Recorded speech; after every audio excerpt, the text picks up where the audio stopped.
वंदे मातरम। भाई और बहनों, देवियों और सज्जनों, और हमारे आज के प्रोग्राम के आगंतुक सभी मेहमान, देश और विदेश में हमारे इस प्रोग्राम को लाइव देखने वाले और पार्टिसिपेट करने वाले सभी बंधु और बांधवों का भारत विकास परिषद की ओर से हार्दिक अभिनंदन, हार्दिक स्वागत, हार्दिक स्वागत। भारत विकास परिषद 1963 से स्वामी विवेकानंद के आदर्शों पर चलती हुई आज ये संस्था अपने नए आयाम स्थापित कर रही है। संपर्क, सहयोग, सेवा और समर्पण और संस्कार के माध्यम से इन सूत्रों को फॉलो करते हुए भारत विकास परिषद ने अपने विभिन्न ब्रांचेज के माध्यम से भारतवर्ष में अलग अलग स्टेट्स में 1400 से ज्यादा शाखाएं और 75,000 से ज्यादा फैमिली मेंबर्स पूरे इन सूत्रों को पूरा करने में लगे हुए हैं। भाइयों और बहनों, भारत विकास परिषद स्वास्थ्य, समर्थ और संस्कारित भारत के निर्माण में physically, economically and morally strong India बनाने के लिए तत्पर है भारत विकास परिषद। भारत सरकार के एक अभिन्न कार्यक्रम आजादी के अमृत महोत्सव की बेला पर भारत विकास परिषद ने भारत सरकार के साथ कंधा से कंधा मिलाकर ये आजादी का अमृत महोत्सव की तीसरी कड़ी में आज हम पेश कर रहे हैं NEP 2020, नेशनल एजुकेशन पॉलिसी 2020। आइए हम उस पर विचार करने के पहले हम करते हैं हमारी भारतीय संस्कृति को फॉलो करते हुए दीप प्रज्वलन की ओर, और ये वर्चुअल दीप प्रज्वलन आप सभी मेरे साथ ज्वाइन करेंगे। मैं दीप प्रज्वलन की ओर आप सबकी आज्ञा से आगे बढ़ता हूं।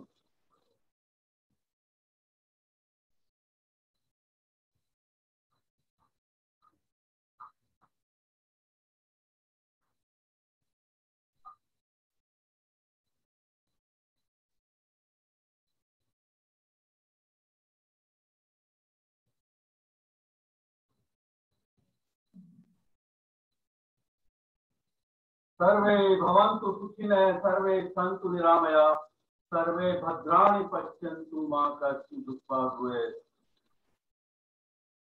तम सोमा ज्योतिर्गमय, अस्तोमा सद्गमय, तम सोमा ज्योतिर्गमय। भारत विकास परिषद का ध्येय वाक्य और इसी ध्येय वाक्य को सामने रखते हुए हम नतमस्तक होते हैं स्वामी विवेकानंद, हमारे आदर्शों के लिए उदित पुरुष स्वामी विवेकानंद को नतमस्तक प्रणाम और भारत माता को प्रणाम करते हुए आज के इस कार्यक्रम की नेशनल एजुकेशन पॉलिसी 2020 पेश कर रहे हैं। भारत विकास परिषद महाराष्ट्र, मुंबई, फ्रांस, देश विदेश में देखने वाले और आए हुए हमारे सभी मेहमानों का एक बार फिर से स्वागत, अभिनंदन, अभिनंदन। आइए चलते हैं भारत विकास परिषद की अगली हमारी परंपरा है राष्ट्रीय गीत वंदे मातरम, माता को, मातृभूमि को नमन करने के लिए मैं इनवाइट करता हूं भारत विकास परिषद की सदस्य, वैदिक मीरा रोड ब्रांच की सदस्य और singer artist Manju R Naulakha ji से कि वो अपना वंदे मातरम सॉन्ग हम सबके लिए और भारत और मातृभूमि की रक्षा के लिए पेश करें। मंजू जी नौलखा से निवेदन है।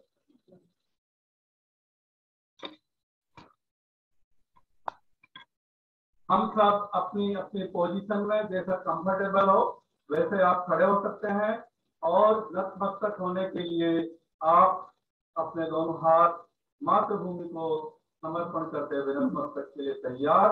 वंदे मातरम गीत बाय मंजू आर नौलखा। सभी को मेरा सलाम, वंदे मातरम।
इस गीत में मातृभूमि को नमन करते हुए उसकी अनुशंसा, रक्षा एवं मातृभूमि के गौरव को संरक्षित करने की वचनबद्धता बताई गई है।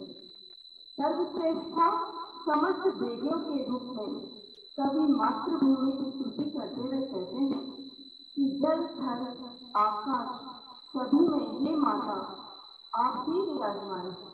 आपको नमन, वंदन हम सभी की तरफ से भारत माता को वंदे मातरम। वंदे मातरम। बहुत बहुत धन्यवाद।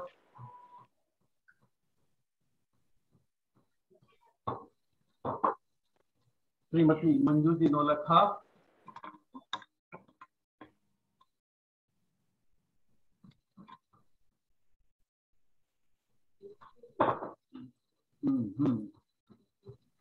यस, तो सभी आगंतुक मेहमानों का एक बार फिर से स्वागत। आज का हमारा सब्जेक्ट है नेशनल एजुकेशन पॉलिसी 2020। इसके ऊपर हम विचार विमर्श करने के लिए हमारे सामने आ चुके हैं आज के हमारे स्पेशल गेस्ट, स्पेशल इनवाइटी और guest speaker and faculty, eminent faculty doctor S S. Mantha जी।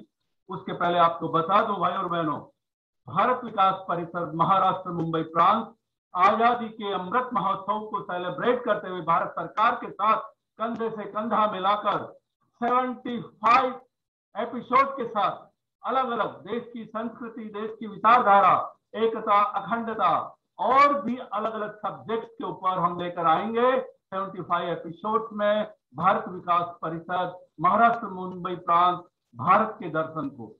भाई और बहनों, हमारे साथ उपस्थित हो चुके हैं आज के स्वागत के लिए। वैसे तो मैंने सबका स्वागत इंडिविजुअल मेंबर्स का मैं देख रहा हूं हम कर रहे हैं, लेकिन हमारे प्रांतीय अध्यक्ष Shri Jayprakash Biyala ji specially is on time and really we are well motivated to listen him. मैं उनसे निवेदन करूंगा कि वो हमें दो शब्द कहकर हमारे इस आज के कार्यक्रम और आजादी के अमृत महोत्सव की पूरी वेला को मोटिवेट करने में, आगे बढ़ाने में और हमारे सभी को संदेश देने में भारत विकास परिषद की ओर से आपका हम सब स्वागत और अभिनंदन करते हैं। श्री जेपी बियाला जी, प्रांतीय अध्यक्ष श्री जेपी बियाला जी। बहुत बहुत धन्यवाद नौलखा जी। सर्वप्रथम मैं माँ भारती को वंदन करता हूँ, आप सभी उपस्थित सज्जनों को अभिवादन करते हुए प्रणाम करता हूँ। और बहुत अच्छा लग रहा है कि आज़ादी के इस 75वें जो महोत्सव हम मना रहे हैं, महोत्सव कहेंगे इसको क्योंकि बहुत बड़ा उत्सव है, और इस महोत्सव में भारत विकास परिषद भी कहीं ना कहीं एक आहुति के लिए तैयार है। हमारे बीच में इस विशेष सब्जेक्ट को लेकर के उपस्थित हुए आज के विशेष वक्ता श्रीमान डॉक्टर एस.एस. मंथा जी और उपस्थित सभी सज्जन, क्योंकि हम ये वर्चुअल मीटिंग कर रहे हैं तो सब मैं पूरी तरीके से देख नहीं पा रहा हूँ कि कौन कौन उपस्थित है, परंतु मैं शाब्दिक स्वागत करता हूँ आप सभी उपस्थित सज्जनों का। भारत विकास परिषद मुंबई प्रांत की ओर से हमने एक छोटी सी कोशिश की, एक छोटी सी पहल की है कि हम अलग अलग विषयों पर इस महोत्सव के अंदर जो हमारे जितने भी सदस्यगण हैं या जो हमारे श्रोतागण हैं उनको हम इस विषय की जानकारी दे पाएं। और आज का जो विषय है, हमारे जो IT सेल प्रमुख कन्वीनर हैं नौलखा जी, जिनको हम नॉलेज टैंक कहते हैं, इन्होंने इस सब्जेक्ट को चुना है जो वाकई आज की आवश्यकता के अनुरूप है एकदम। और जब नई पॉलिसी, एजुकेशन पॉलिसी आई है तो उसके विषय में हम सबको उसको जानना चाहिए। बहुत वर्षों से जो है हम कहीं ना कहीं शिक्षा के अंदर अपने आप को पीछे पाते थे कि कहीं ना कहीं हमें कुछ एक नई पॉलिसी आनी चाहिए, नई पॉलिसी को अडॉप्ट करें ताकि हमारे जो आने वाला भविष्य है हमारा, वो भारत को और अधिक विश्व गुरु बनाने के अंदर कहीं ना कहीं शक्तिशाली बनाने में मदद करे। और इसी उद्देश्य से हमने ये कोशिश की है कि भाई हम इस सब्जेक्ट पे बात करें। और ये सोने पे सुहागा है हमारे लिए कि हमारे साथ डॉक्टर एस.एस. मंथा जी है, जो हमारे पश्चिमी क्षेत्र के पैटर्न मेंबर हैं और भारत विकास परिषद के प्रेरणा स्रोत हैं, वो आज हमारे बीच उपस्थित है और विषय को रखेंगे। हम सब कोशिश करें कि उनको समझें और समझ करके अपने जीवन में, अपने दिनचर्या में, अपने विचारों में इस पॉलिसी के थ्रू कैसे हम बच्चों को आगे बढ़ा सकते हैं, कैसे शिक्षा का स्तर सुधार सकते हैं और किस प्रकार से आगे बढ़ना चाहिए, क्या पॉलिसी में नया आया है जिसके थ्रू हम बात कर सकें, इन सब विषयों को हम सुनेंगे। जैसा आप सब जानते हैं कि भारत विकास परिषद एक समृद्ध, संपन्न और प्रबुद्ध लोगों का एक संगठन है, तो हमारा ये दायित्व बनता है कि हम समाज के हर विषय को उठाएं और सबको साथ लेकर के चलें। समाज के विकास में, भारत के विकास में अग्रणी भूमिका निभाएं। भारत विकास परिषद न केवल सेवा के अंदर बल्कि संस्कारों में भी आगे रहे। आप सब लोगों का साथ जो है जरूर इस विकास यात्रा में हमारे साथ है। मैं एक बार पुनः आप सबका अभिवादन करता हूँ और ज्यादा समय आपसे लूंगा नहीं, क्योंकि एक बहुत अच्छा कार्यक्रम है। मैं कहीं ना कहीं खुद लालायित हूँ इस प्रोग्राम को सुनने के लिए, समझने के लिए। तो शाब्दिक स्वागत, क्योंकि वर्चुअल मीटिंग है तो पुष्प गुच्छ दे करके आपका स्वागत करना मेरे लिए संभव नहीं है। मेरे शब्दों को आप पुष्प वर्षा समझिए। अब सब लोगों का स्वागत करते हुए मुझे बहुत हर्ष की अनुभूति हो रही है कि आज हम मुंबई प्रांत में इस तरह के कार्यक्रम एक ऐसी पर्सनैलिटी के साथ करने जा रहे हैं जो अपने आप में एक मिसाल है। बहुत अच्छे से हम सुने, समझे और इनको आगे बढ़ाने में, देश को आगे बढ़ाने में सब कहीं ना कहीं अपनी आहुति देना जो है स्वीकार करें। और भारत विकास परिषद की एक मुख्य जो एक छोटी सी टैगलाइन जिसको कह सकते हैं कि देश हमें देता है सब कुछ, हम भी तो कुछ देकर ना सीखें, इसी उद्देश्य से हम कुछ ना कुछ देने का प्रयास करने की कोशिश करते हैं। भारत विकास परिषद सदैव करता रहेगा। मुंबई प्रांत तन मन धन से इस कार्य में लगा हुआ है। आप सब लोगों का सहयोग हमें मिलता रहता है। डॉक्टर मंथा जी और स्पेशली मैं कन्वीनर साहब का भी, हमारे जो नौलखा जी, उनका भी पुनः एक बार अभिवादन करता हूँ। आप सब उपस्थित जनों को मेरा प्रणाम, नमस्कार, और मैं निवेदन करूंगा कि कार्यक्रम को आगे बढ़ाया जाए। धन्यवाद। बहुत बहुत धन्यवाद हमारे प्रांतीय प्रेसिडेंट श्री जेपी बियारा जी। भाई और बहनों, ये प्रोग्राम पेश किया जा रहा है महाराष्ट्र मुंबई प्रांत भारत विकास परिषद के द्वारा। स्वामी विवेकानंद जी हमारे आदर्श हैं और वो कहते थे, हमें ऐसी शिक्षा चाहिए जिससे चरित्र बने। हमें ऐसी शिक्षा चाहिए जिससे चरित्र बने, मानसिक विकास हो, बुद्धि का विकास हो और मनुष्य अपने पैरों पर खड़ा हो सके।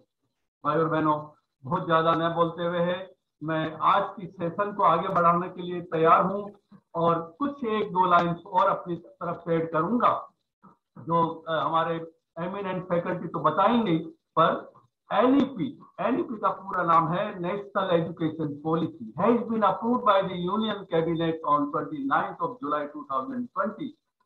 First education policy of the 21st century, which aims to address many growing development and imperatives of our country and aligned to the 2030 agenda of sustainable development goals.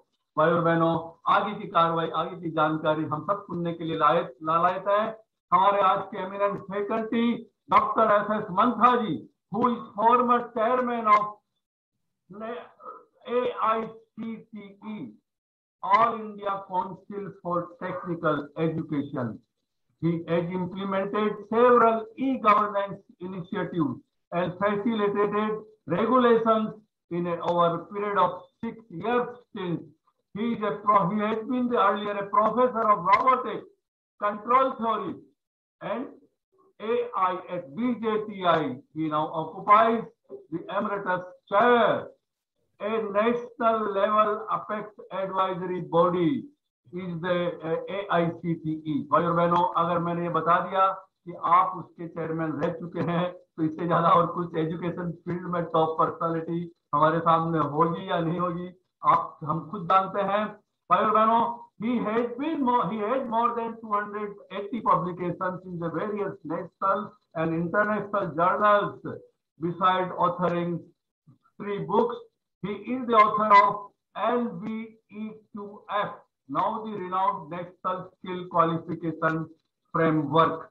Presently, he is Chancellor KL University and Adjunct Professor of the National Institute for Advanced Studies, Bangalore. He is Chairman of Technical Committee, National Cyber Safety and Security Standards, and IT expert for the government of Maharashtra. And above all, Bharat Vikas Parishad takes great pride that Dr. S.S. Mantha ji is our patron, West region, Goa, Gujarat and Maharashtra. आपके मार्गदर्शन के लिए हम सब तत्पर हैं। मैं निवेदन करता हूं डॉक्टर एस.एस. मंथा जी से कि वो आज की इस प्रेजेंटेशन को आगे बढ़ाए और हमारे सभी लोग जो उपस्थित है उनको एनरिच करें। Doctor S S. मंथा जी का बहुत बहुत स्वागत है। नमस्कार नौलखा जी।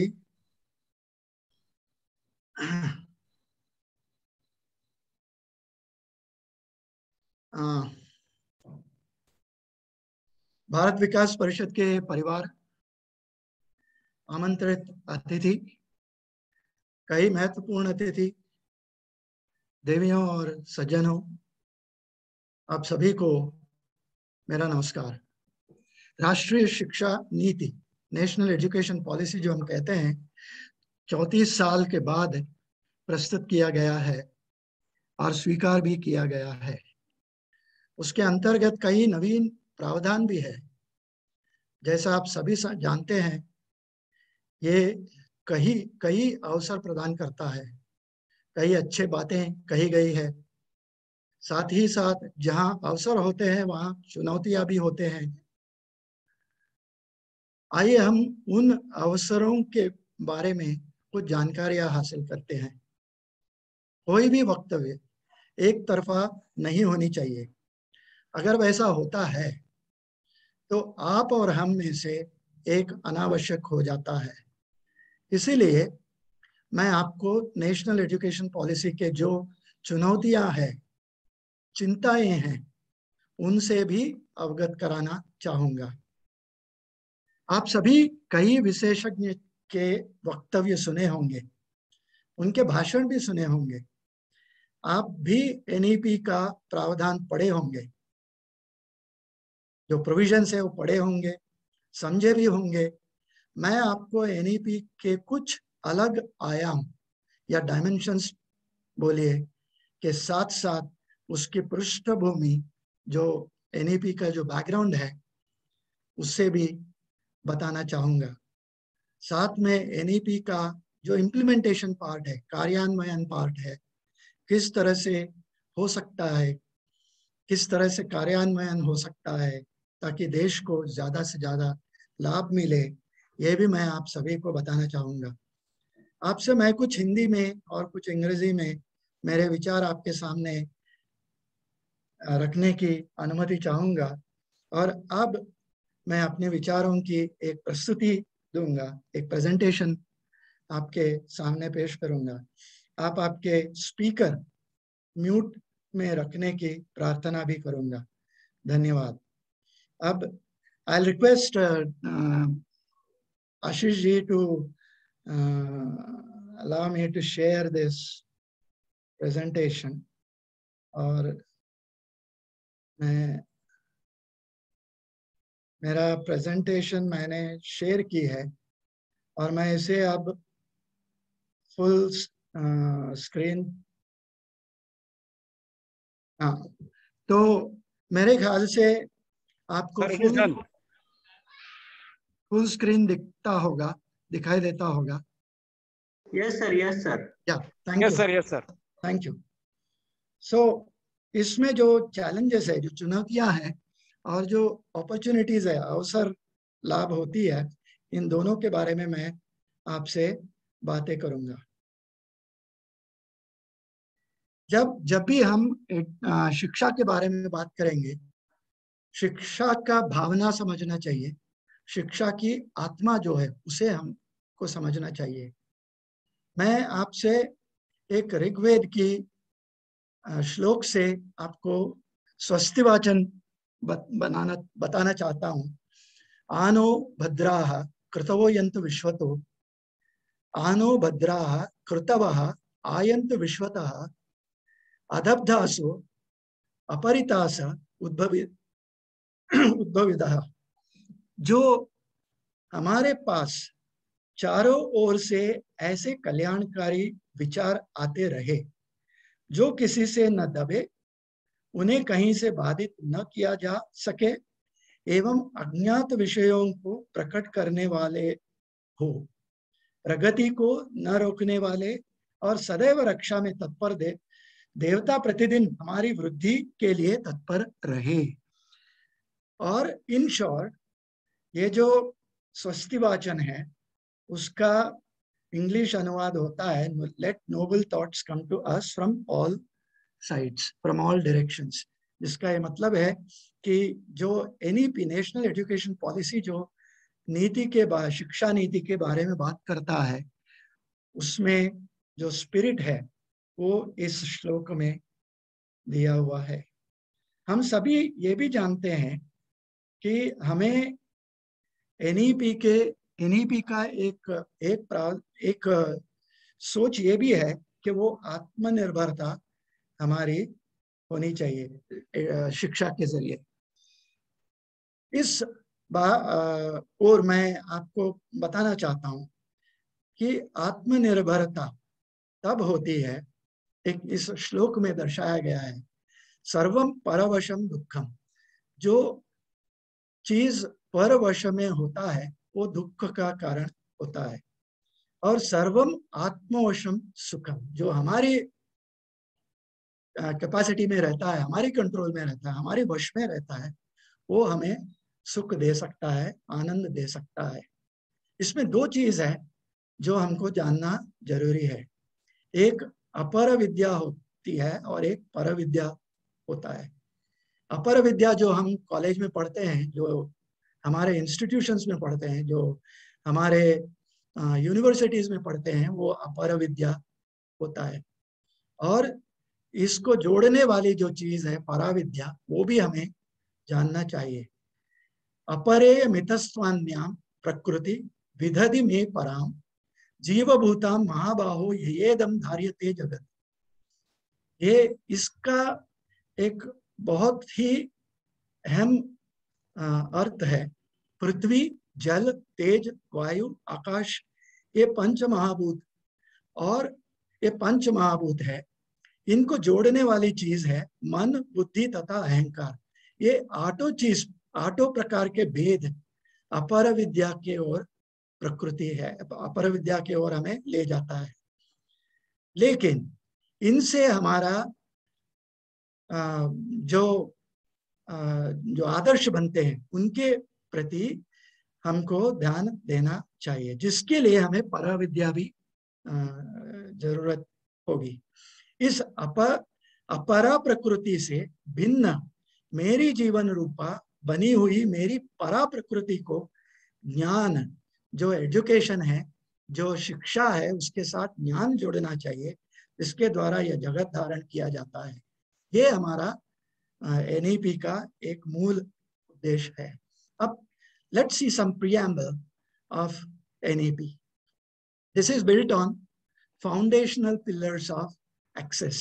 इसका मतलब अभिगाम, इक्विटी हिस्सेदारी, भागीदारी, और क्वालिटी गुणवत्ता, और अफोर्डेबिलिटी जो है सामर्थ्य।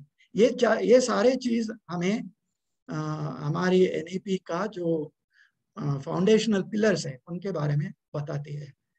अब ये सारे पिलर सस्टेनेबल, यूनेस्को का आपको पता होगा सस्टेनेबल डेवलपमेंट गोल्स है, उनमें डेवलपमेंट गोल 4 जो है वो एजुकेशन और स्किल्स के बारे में है, और इस एनईपी उसके फोकस में बनाया गया है। और हमारे यहाँ पे हमारे देश में एक बहुत ही बढ़िया सिस्टम है, शिक्षा प्रणाली है। 1000 से ज्यादा यूनिवर्सिटीज है, 45,000 कॉलेजेस है जो समय से आ रहे हैं, बहुत सारे नए बने हैं और कुछ बहुत ही पुराने भी है।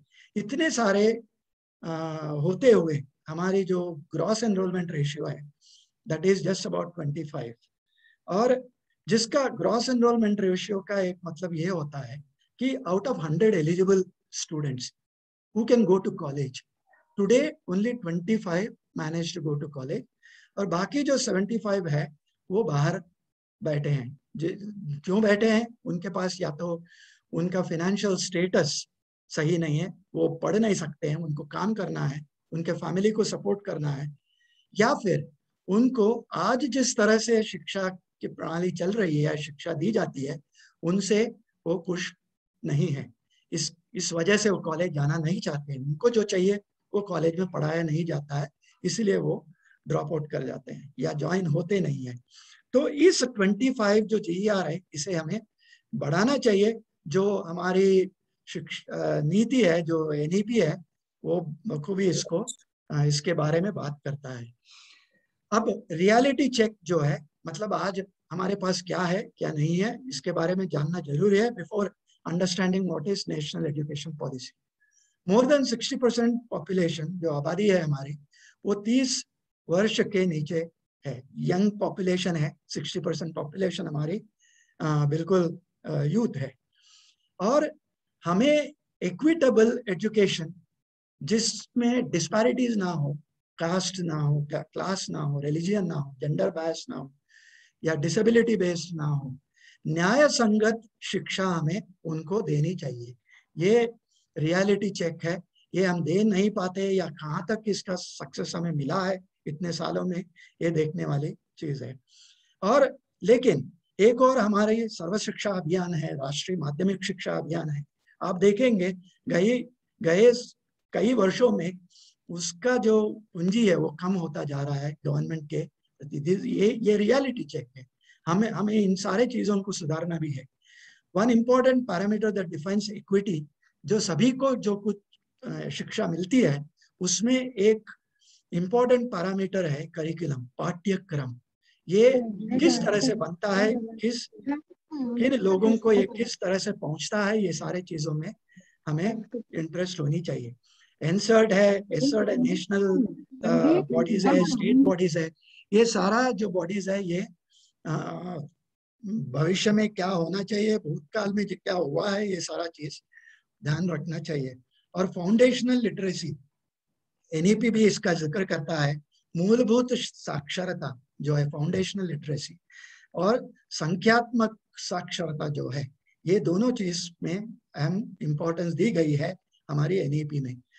और जो हमारे बहुत सारे स्पेशलाइजेशंस है, डिफरेंट स्ट्रीम्स है, there is no rigid separation between academic streams, extra curricular, vocational, ये सारा एनईपी का अलग अलग प्रावधान है। ये बहुत अच्छे प्रावधान है जो सेपरेट करता है, एकेडमिक को सेपरेट करता है, वोकेशनल को सेपरेट करता है।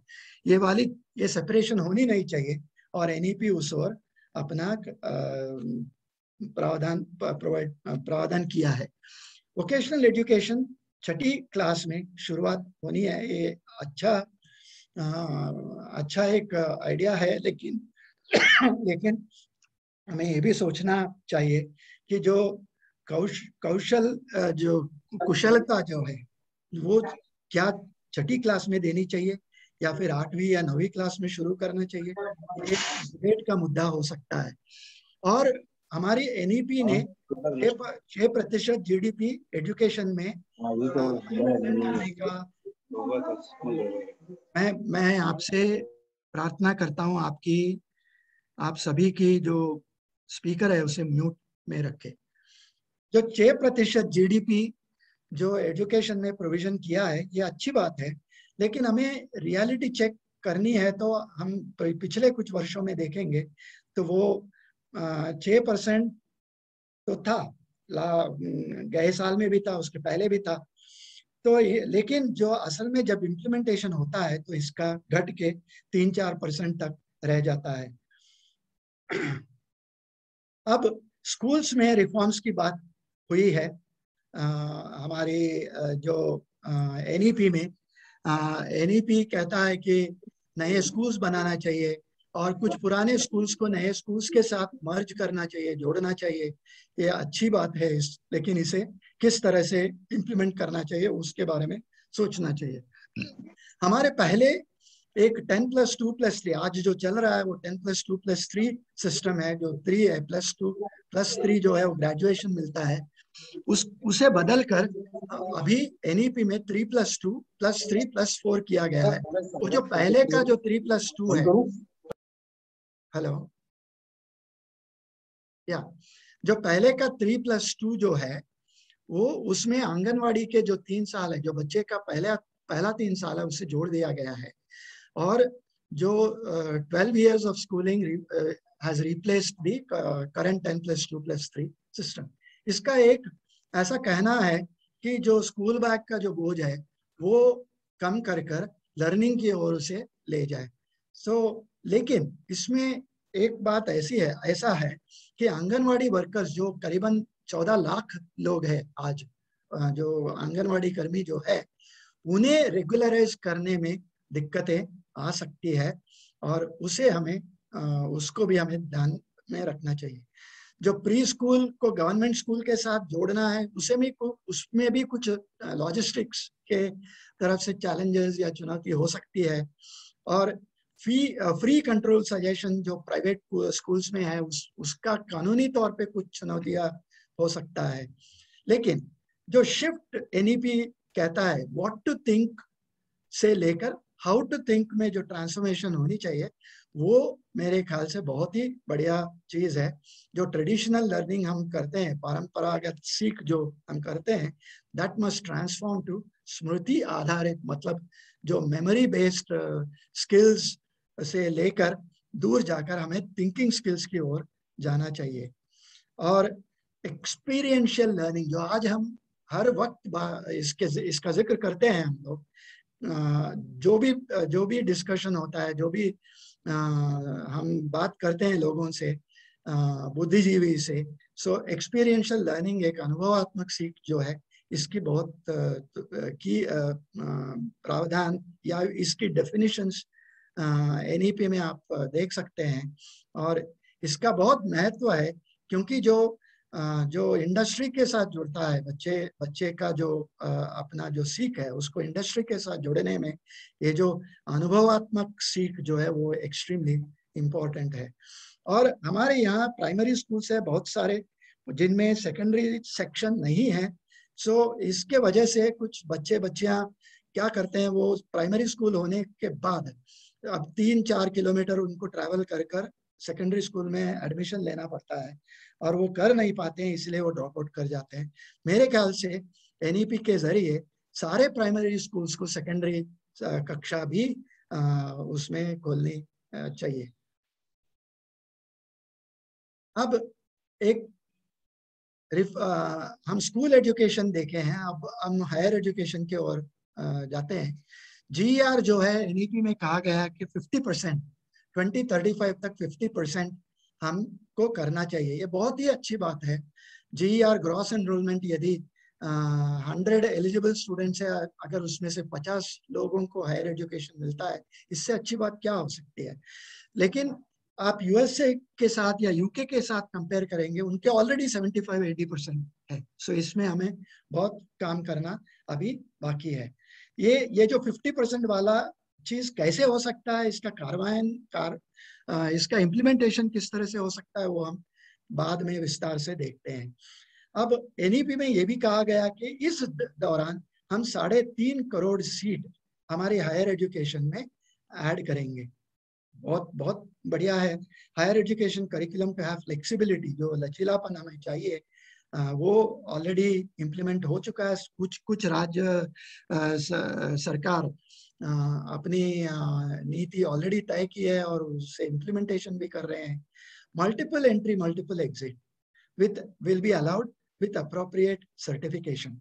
जो बच्चा जो एडमिशन लेता है 12वीं के बाद में, जो 3 साल या 4 साल का ग्रेजुएशन में, उसका ये मतलब है कि 12 साल के बाद में एक साल कॉलेज में करिए, उसके बाद ड्रॉप आउट करिए और बाहर जाकर आप इंडस्ट्री में या कहीं आपका काम करिए और फिर आप एडमिशन के और कॉलेज में आ जाइए और सेकेंड ईयर करिए।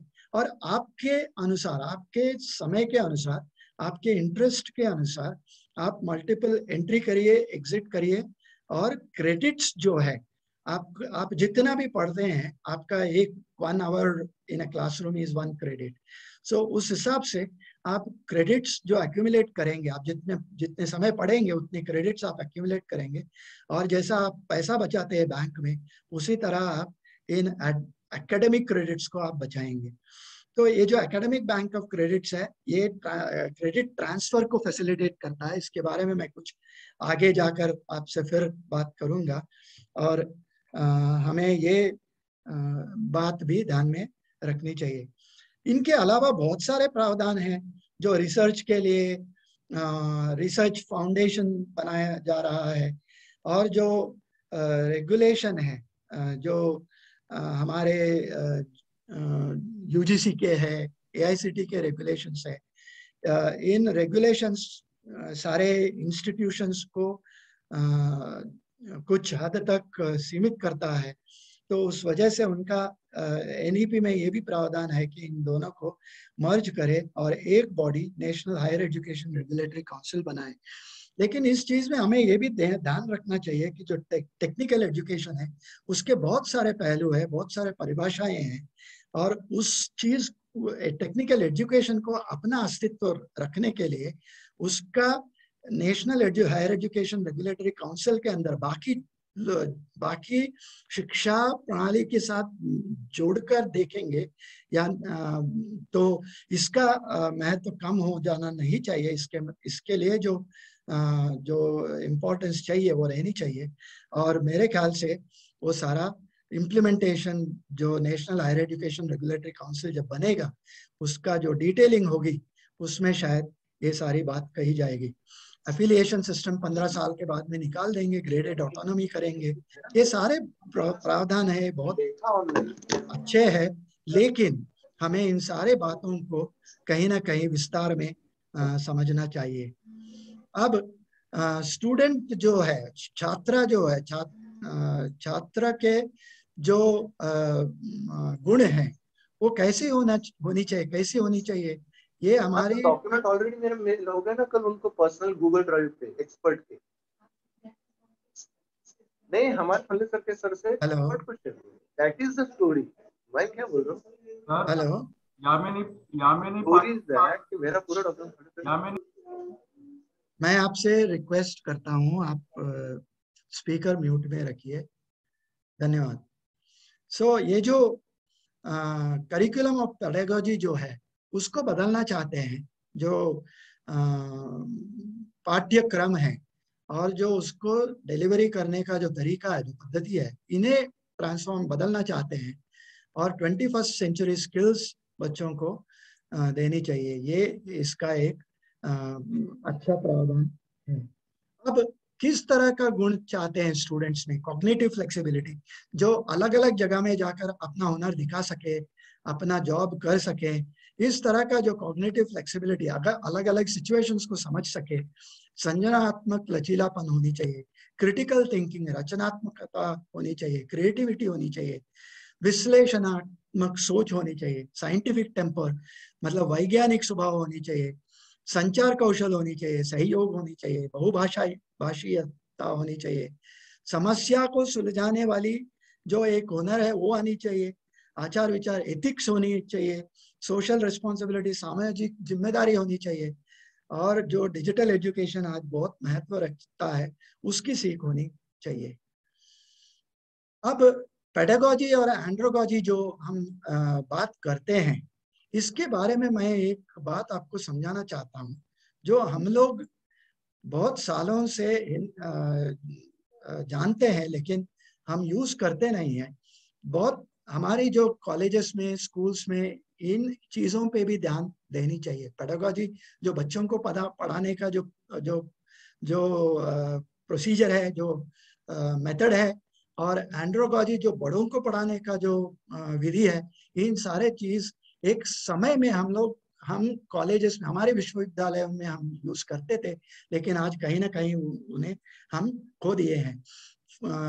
जैसे कि जो शंकराचार्य जी है वो हमें 4 मठ बनाए हैं उन्होंने, ज्योतिर्मठ है, आपको ये जो श्रृंगेरी मठ है, गोवर्धन मठ है, जो ये सारे द्वारका मठ है, और जो कांचीपुरम मठ है, ये सारे जगहों में उन्होंने ये सारे जो मैं आपको पढ़ाने का जो विधि है वो सारे आज भी यूज करते हैं, लेकिन हमारे विश्वविद्यालय में हमने उन्हें छोड़ दिया है।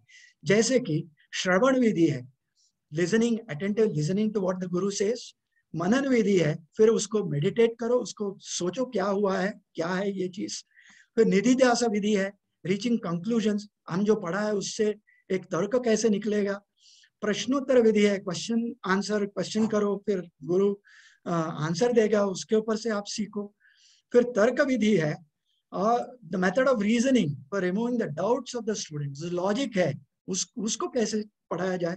व्याख्या विधि है, एक्सपोजिशन है, आप प्रेजेंटेशंस करते हैं और मॉडल्स दिखाते हैं, ये सारा चीज जो है अध्यारोप अपवाद विधि है, जो प्रोजेक्शन मेथड है, जो स्टूडेंट को हम, छात्र को हम दिखाते हैं असल क्या चीज है और असलियत में से अनरियल स्टेट में कैसे जाते हैं। और दृष्टांत विधि है, जो डिफिकल्ट सब्जेक्ट मैटर को हम इमेजेस दिखाते हैं, इलस्ट्रेशंस दिखाते हैं, उसको उस तरह से पढ़ाते हैं। कथा कथन विधि स्टोरी टेलिंग है और उपदेश विधि है। अनफॉर्चुनेटली हमने क्या किया है हमारे कॉलेजेस में, जो क्वालिटी आज बात करते हैं हम लोग, क्वालिटी कम हो गया या कमतर हो गई वगैरह वगैरह, इसके बारे में मैं ये कहना चाहता हूँ कि आज इन सारे जो विधि हम छोड़कर सिर्फ 2 विधि हम चलाते हैं हमारे विश्वविद्यालयों में। एक है ये जो उपदेश विधि है और हमारे जो श्रवण विधि है, जो हम सुनते हैं और जो गुरु है वो उपदेश देता है, ये दोनों ही रह गया है, बाकी सारा चीज हमने छोड़ दी है। इस वजह से भी हमारा जो क्वालिटी है एजुकेशन पे, इसका असर पड़ता है। ये सारे मठों में आज भी वो सारे विधि चलते हैं। अब क्या है, हमारे वर्ल्ड जो है, अब world is extremely complex than ever before. हम we want short up product cycle, we want reduce barriers to entry, we want innovation, we want no distraction, we want collaborations वगैरह वगैरह। तो ये सारे चीज हमको एक NEP को किस तरह से हमको चलाना चाहिए, उनके लिए जो मटेरियल चाहिए उसमें सोचने पे मजबूर करती है। अब एजुकेशन इन द फ्यूचर, हमारे स्कूल्स कैसे होंगे? अब आज जो हम स्कूल को देख रहे हैं उसी तरह होंगे क्या, या उनका सारा बदल जाएगा? और हम क्या करना चाहिए, क्या पढ़ाना चाहिए, कैसी कुशलता उनको देनी चाहिए, कैसे हुनर देनी चाहिए, ये सारे विषयों पे हमको बात करनी चाहिए। एल्विन टॉफलर जो अमेरिकन जो फ्यूचरिस्ट है, जो टेक्नोलॉजी के बारे में बात करते हैं, बहुत सारे किताबें हैं उनकी, उनका 50 साल पहले उन्होंने क्या कहा आप देखिए। हमारे इंस्टीट्यूशंस फ्यूचर में 50 साल के पहले उन्होंने कहा 24 घंटे हमारे स्कूल्स ओपन रहनी चाहिए, हमारे कॉलेजेस यूनिवर्सिटीज ओपन रहनी चाहिए। कस्टमाइज्ड एजुकेशनल एक्सपीरियंस होनी चाहिए, मतलब स्टूडेंट को जो चाहिए, छात्र को जो चाहिए, वो जो पढ़ना चाहता है वैसा एजुकेशन हम उनको देना चाहिए। किड्स अराइव, बच्चे कॉलेज में, यूनिवर्सिटीज में अपने समय से आएंगे, अपने समय से पढ़ेंगे, अपने पेस में पढ़ेंगे। और students begin their formalised schooling at different ages, उनको अलग अलग एज में उनको जो जैसा उनको पढ़ना चाहिए वो पढ़ना चाहिए। Curriculum must be integrated along disciplines, across disciplines, और non teachers must work with teachers, teachers alternate working in schools and in business. वो बाहर काम करने भी जाएगा और कॉलेज में आके पढ़ाएगा भी। और लोकल बिजनेसेस जो है वो सारे अपने ऑफिसेस हमारे कॉलेजेस में, यूनिवर्सिटीज में भी होनी चाहिए। इस तरह का जो सोच था 50 साल पहले, आज हम देख रहे हैं कि ये सारे चीज हमारे लिए बिल्कुल सही लगता है। अब मैं एक छोटा सा चीज आपको दिखाना चाहता हूँ, यहाँ पे एसेंशियल्स है जो हमारे आज हम बहुत सारा चर्चा करते रहते हैं कि किस तरह का पढ़ाई देना चाहिए, किस तरह का हुनर देना चाहिए, और हमारे बच्चों में स्किल्स नहीं है, उनको जॉब अच्छी तरह मिलता नहीं है वगैरह, उनको एम्प्लॉयमेंट मिलता नहीं है वगैरह। अगर ये स्लाइड में आप देखेंगे, एक मैट्रिक्स है, वर्टिकल्स है, इंजीनियरिंग है, डेटा साइंस है, प्रोडक्ट है, फिनेंस है, मार्केटिंग है, मैनेजर्स है। ये सारा आपको इंडस्ट्री में जाने का एक जरिया है। इंजीनियरिंग में जा सकते हैं, डेटा साइंस में जा सकते हैं वगैरह। और दूसरी ओर आप देखेंगे बिजनेस स्किल्स है, टेक्निकल स्किल्स है और डेटा स्किल्स है। अब इसको पढ़ने के लिए अगर मैं समझो मुझे फाइनेंस में जाना है, मैं maybe I have done engineering and अब मैं फाइनेंस में जाना चाहता हूँ, तो आपको बिजनेस स्किल्स आनी चाहिए। उसमें मैथमेटिकल फाइनेंस है, फाइनेंशियल मॉडलिंग है, फाइनेंशियल इंजीनियरिंग है, ये आपको जानकारी होनी चाहिए। टेक्निकल स्किल्स में आपको माइक्रोसॉफ्ट एक्सेल VBA आनी चाहिए, एल्गोरिथमिक ट्रेडिंग, विजुअल एनालिसिस आनी चाहिए। डेटा स्किल्स में आपको फोरकास्टिंग आनी चाहिए, बिजनेस एनालिटिक्स आनी चाहिए, डेटा विजुअलाइजेशन आनी चाहिए। ये इस तरह से आप इसको देखेंगे तो आपको कॉलेजेस में क्या करनी चाहिए और NEP को किस तरह से आप साक्षर कर सकते हैं, वो सारे चीज आपको इसमें मिल सकता है। अब यहाँ इस स्लाइड में आप देखेंगे कि फ्यूचर जॉब्स क्या है और कैसे हो सकते हैं। केयर इकोनॉमी है, हेल्थ केयर है, जो आज जॉब्स चल रहे हैं वो सारा लगभग बदलता जाएगा। हेल्थ केयर आप देखें पैंडेमिक ने हेल्थ केयर को किस तरह से बढ़ावा दिया है। सेल्स है, मार्केटिंग है, क्लाउड कंप्यूटिंग है, डेटा है, एआई है, आर्टिफिशियल इंटेलिजेंस है, ग्रीन टेक है, पीपल एंड कल्चर, ये सारे चीज आगे जाकर बहुत सारा काम आ सकता है। और इन चीजों में हमारे एनईपी के दृष्टि से हमारे विश्वविद्यालयों में, हमारे इंस्टीट्यूशंस में इसकी पढ़ाई होनी चाहिए। अब आप देखेंगे पुराने एक समय पर ऐसा था कि जो एम्प्लॉयमेंट मैट्रिक्स है वो पिरामिड लाइक स्ट्रक्चर हुआ करता था, जिसका मतलब at the base you had low and jobs and at the top you had skilled people, और लो एंड जॉब्स ज्यादा होते थे और जैसे जैसे आप ऊपर जाएंगे आपके स्किल लेवल बढ़ता जाता है और नंबर ऑफ जॉब्स कम होता जाता है। आज ऑटोमेशन के वजह से, आर्टिफिशियल इंटेलिजेंस के वजह से, इंटेलिजेंट एजेंट्स के वजह से आपका जो बेस है वो श्रिंक होता जाता है, छोटा होता जा रहा है, और आपका जो एंट्री लेवल जॉब्स है वहां भी स्किल्स आपको अच्छे लेवल के हाई ऑर्डर स्किल्स लगते हैं। सो हमारी जो एंटायर जो शिक्षा प्रणाली है उस तरफ से वो बदलना चाहिए। अभी एनईपी में ये भी कहा गया है कि NEP transforms intent and content of education sector. हमारे जो प्रधानमंत्री जी है वो ये कहे हैं कि जो एनईपी का परिवर्तन इरादा और विषय दोनों पे लागू है। इरादे में तो कोई चीज है नहीं, सारा जो एनईपी डॉक्यूमेंट है बहुत अच्छा इरादा है उसका कंटेंट, लेकिन विषय जो है वो इम्प्लीमेंटेशन की जरूरी है उसमें, एंड वो चुनौतियां दे सकता है। तो अब चुनौतियां अगर है तो अपॉर्चुनिटीज भी है।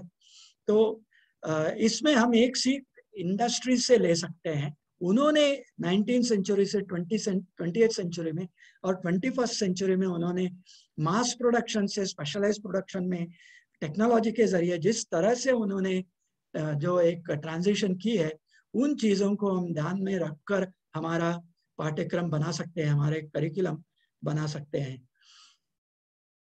अब जो क्वेस्ट है, जो एजुकेशन का मूलभूत जो आधार है, जो खोज है, हमारी जो ज्ञान की ओर जो खोज है, वो न चोराहार्यम न च राजहार्यम न भातृभाज्यम न च भारकारी व्यये कृते वर्धत एव नित्यम विद्याधनम सर्वधन प्रधानम।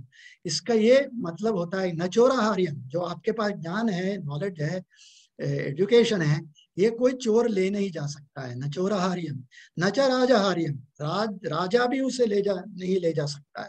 न भातृभाज्यम, आपके ब्रदर्स में डिवाइड नहीं हो सकता है वो। न च भारकारी, वो कोई हेवी चीज नहीं है। व्यये कृते, आप जितना उसको स्पेंड करेंगे, वर्धत एव नित्यम, उतना ही बढ़ता रहता है। विद्याधनम सर्वधन प्रधानम, इसीलिए हमारे इंस्टीट्यूशंस में हम विद्या दान को प्राधान्य देना चाहिए।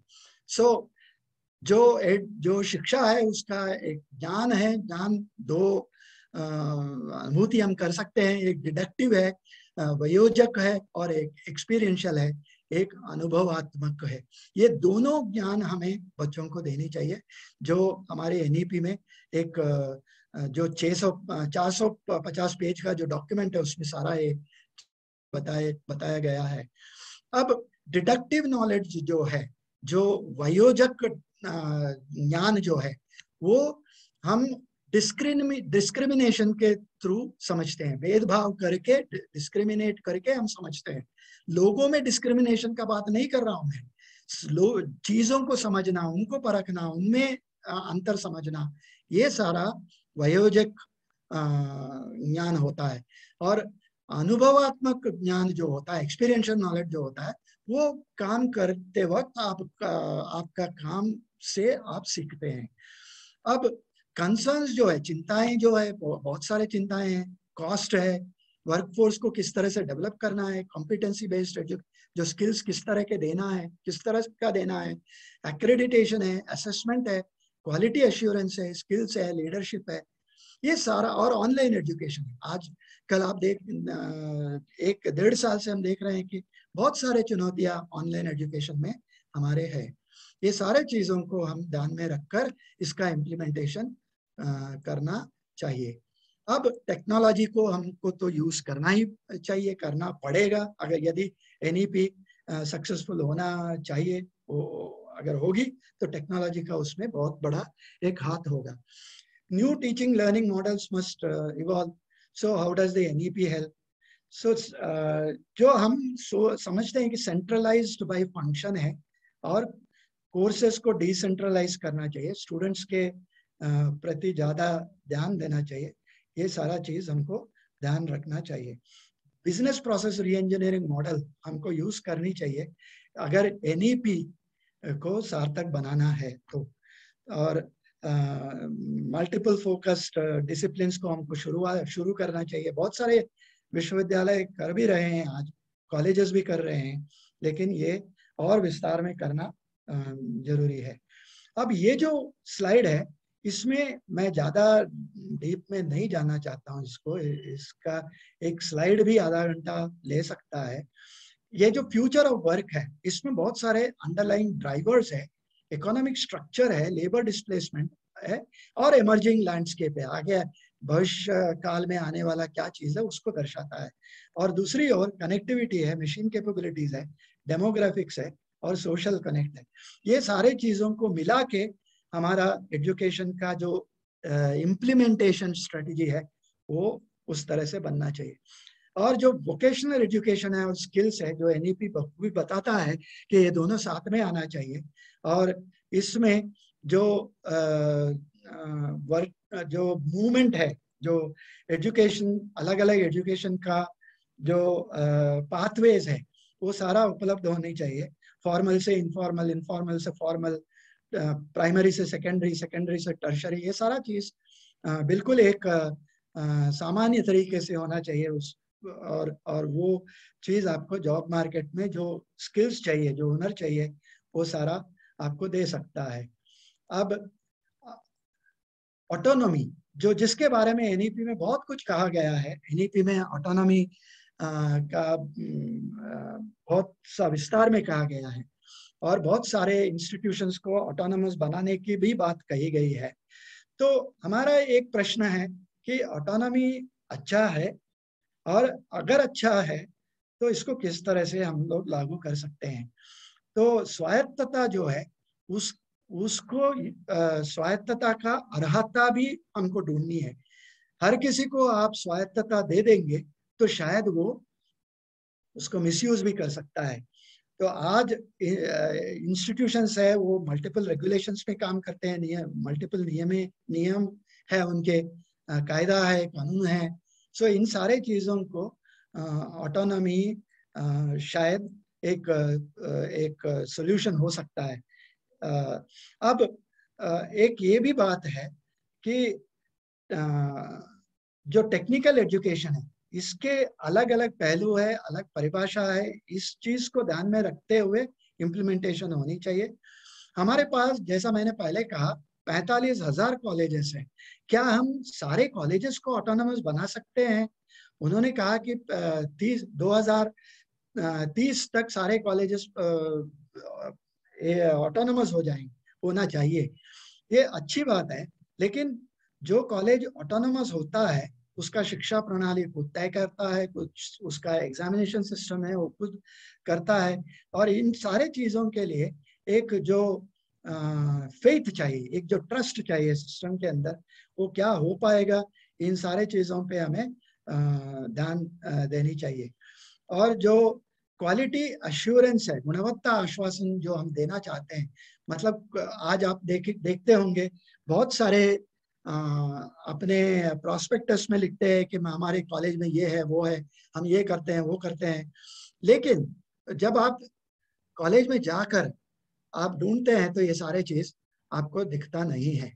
तो गुणवत्ता आश्वासन जो ये बहुत महत्व वाली चीज है, ये एनईपी में भी कहा गया है। इसका ये मतलब होता है कि यदि कॉलेज जो प्रोस्पेक्टस में उसने कहा है या उसके वेबसाइट में उसने जो कहा है वो यदि वो प्रदान नहीं कर सकता है, क्या हम उसके ऊपर लीगल केस कर सकते हैं? ये क्वालिटी एश्योरेंस या गुणवत्ता आश्वासन का एक पहलू है।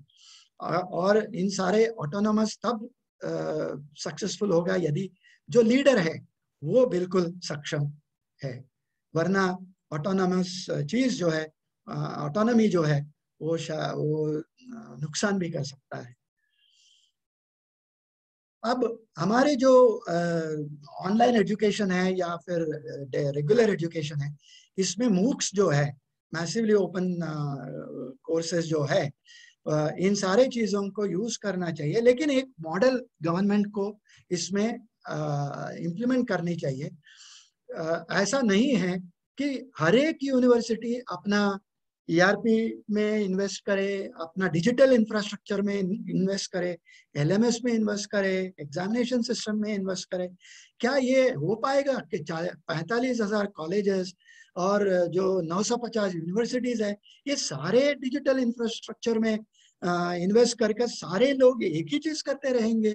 ये शायद थोड़ा सा सोचने वाली बात है।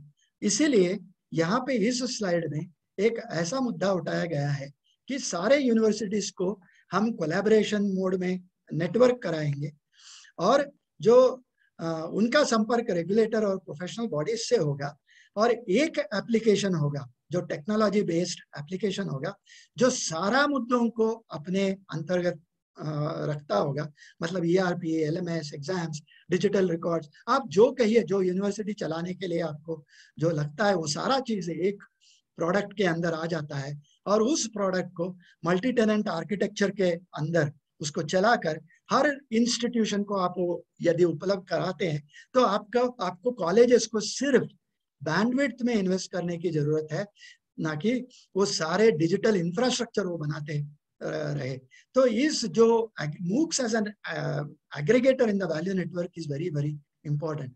आज बाहर हमारे स्वयं पोर्टल पे जो केंद्र सरकार की जो एक उपलब्धि है उसमें लोग कंटेंट यूज कर सकते हैं, या फिर थर्ड पार्टी प्राइवेट प्लेयर्स है, edX है, कोर्सेरा है, उडेमी है, उनका जो यूज कंटेंट है वो यूज कर सकते हैं।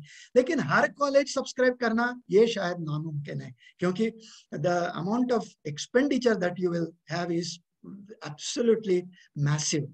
सो देयरफॉर हमें कुछ ऐसा नेटवर्क करना चाहिए जहां पे एक सेंट्रलाइज सोर्स से सारा कंटेंट स्ट्रीम होता रहेगा और वो सभी कॉलेजेस को उपलब्ध होगा, एक सेंट्रल नेटवर्क जो क्लाउड पे चलता होगा।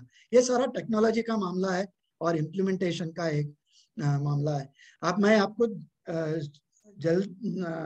कुछ कम समय में आपको वर्चुअल यूनिवर्सिटी और उसका एक पर्सपेक्टिव बताना चाहिए। ये जो हमने मॉडल बताई प्रीवियस स्लाइड में, ये जो MOOCs एग्रीगेटर जो बताई है, ये वर्चुअल यूनिवर्सिटी का एक पहलू है। यूनिवर्सिटी में सारा इंटरनेट बेस्ड लर्निंग होगा, ये जो ब्रिक एंड मोर्टर वाला भाषा नहीं की जाएगी। आप सारा जो नेटवर्क होगा क्लाउड पे होस्टेड होगा, सारा एक मल्टी टेनेंट आर्किटेक्चर पे डिजाइंड होगा, और सारे जो आपको उपलब्धियां चाहिए वो सारा इस नेटवर्क के जरिए हर कॉलेज को मिलता रहेगा। और ये जो ढांचा हम जो आप देख रहे हैं उसको हम वर्चुअल यूनिवर्सिटी कहते हैं। इसमें हर कोई भागीदार हो सकता है, स्टूडेंट्स हो सकते हैं, एंटरप्रेन्योर हो सकता है, टीचर हो सकता है, टेक्नोलॉजी लीडर हो सकता है, हर गवर्नमेंट हो सकता है, हर कोई इसमें टारगेट ऑडियंस होता है। अब 50 GER का जो बात हुई, जो महीने पहले जो कहा, वो आपका एडिशनल नए कॉलेजेस बनाने से या नए यूनिवर्सिटीज बनाने से नहीं हो सकता है, क्योंकि वो बहुत सारा उसमें उपाधि लगती है, उसमें इन्वेस्टमेंट लगता है। Therefore, what people should do, what the government should do, is promote this virtual university concept and provide online education facilities for every student wherever they are located. So, जिससे जो 15 साल का नीति में प्रावधान की है वो 5 साल में भी ये 50 GER हो सकता है। इसका इम्प्लीमेंटेशन सही तरीके से होनी चाहिए। ये सारा जो 3-4 स्लाइड है ये सारा टेक्निकल है, इसीलिए मैं आपको ज़्यादा इसके बारे में आज कहना नहीं चाहता। वर्चुअलाइजेशन है जो डेस्कटॉप, 3 चीज़ है, डेस्कटॉप है, नेटवर्क है और डेटा सेंटर और सर्वर्स वगैरह है। ये तीनों चीज़ों में वर्चुअलाइजेशन होता है। इसके लिए सिट्रिक्स नाम का एक कंपनी है और ऐसे बहुत सारे कंपनी है जो डेस्कटॉप विजुअलाइजेशन वर्चुअलाइजेशन करता है। ये सारा टेक्नोलॉजी का एक मामला है। उसी तरह सर्वर वर्चुअलाइजेशन होता है, उसी तरह हाइपर कन्वर्ज इंफ्रास्ट्रक्चर जो सारे चीज़ों को एक साथ में जोड़ के जिसका जिक्र मैं वर्चुअल यूनिवर्सिटी में किया था, ये सारा चीज़ आप देख सकते हैं। अब NEP में हम देखेंगे एक वसुधैव कुटुंबकम का एक जिक्र भी हुआ है। जो हमारे जो अंडर ग्रेजुएट पाठ्यक्रम है उसे सुधार करना है ताकि वो मल्टीपल एंट्री और एग्जिट ऑपरेशंस के लिए वो बन सके, वो उसकी उपलब्धि हो सके। लेकिन उसके लिए वो सक्सेसफुल होने के लिए आपको रोजगार बाजार को आपका पाठ्यक्रम के साथ जोड़ना पड़ेगा। वो भी उतनी ही गतिशील होनी चाहिए। एजुकेशन जितना गतिशील है NEP के जरिए, आपका इंडस्ट्री भी उतनी ही गतिशील होनी चाहिए, वरना ये दोनों जब नहीं मिलेगा तो आपका NEP का जो आउटकम्स है वो शायद उतनी तेजी से मिल नहीं सकेगा। जो ऑब्वियसली इसमें अवसर भी है, चुनौतियां भी है, ये सारे हम तो देख चुके हैं। एक आज आप जो इंडस्ट्री देखेंगे, एक कंप्यूटर कंपनी है, वो कंपोनेंट्स चाइना में बनाती है, असेंबल मेक्सिको में करती है, उसको यूरोप में बेचती है और सर्विस और परचेज सेंटर्स इंडिया में रखता है। तो इस तरह का जो इंडस्ट्री है, इसके लिए हमको जो शिक्षा प्रणाली है उसको भी तो उसी तरह से बनानी है। तो जो करिकुलम बनेगा, जो मल्टी पॉइंट एंट्री एग्जिट जो बनाई है, जो क्रेडिट कॉन्सेप्ट जो बनाई है, ये सारे चीज उसमें काम आएंगे। और पर्सनलाइज्ड लर्निंग जो है, निजीकृत सीख जो मिलनी चाहिए बच्चों को, उसका भी जिक्र हुआ है। और इसका एक एग्जांपल मैं देता हूं जिससे आप समझ जाएंगे कि है क्या, ये चीज है क्या। अगर मान लीजिए एक बच्चा फिजिक्स कोर्स पंजाब यूनिवर्सिटी से करना चाहता है, मैथमेटिक्स TIFR से करना चाहता है और chemistry Indian institute of science से करना चाहता है, एस्ट्रोनॉमी आर्यभट्टा रिसर्च इंस्टीट्यूट से करना चाहता है और artificial intelligence Indian institute of technology Hyderabad से करना, information institute of technology Hyderabad से करना चाहता है, तो ये सारा चीज उसको आज मिल सकता है हमारे NEP के जरिए। और इन चीजों को एनेबल करने के लिए आपको लगेगा वर्चुअल यूनिवर्सिटी, जिसके बिना आप ये शायद सोच भी नहीं सकते हैं कि किस तरह से इम्प्लीमेंट किया जा सकता है।